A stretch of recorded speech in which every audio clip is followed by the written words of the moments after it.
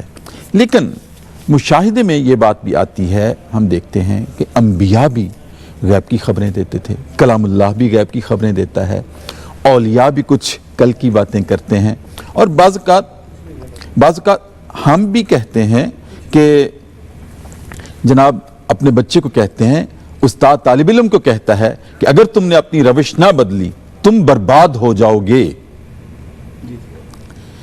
تو اب یہ بھی تو ہم غیب کی ہی بات کرتے ہیں۔ بہت مختصر ہمارا وقت ختم ہو رہا ہے پروگرام کا، اگر آپ ارشاد فرما دیں اس کا جواب۔ ماشاءاللہ سوال بہت اچھا ہے، جی۔ بڑے اختصار کے ساتھ اس کا جواب دوں گا۔ سب سے پہلے تو غیب کی تعریف ہمیں علم ہونا چاہیے کہ غیب سے کیا مراد ہے۔ غیب سے جو متکلمین نے، علماء اور آئمہ نے غیب کی تعریف کی ہے وہ یہ ہے کہ ہر وہ چیز جو حواس خمسہ اور بداہت عقلی سے مخفی ہو وہ غیب ہے۔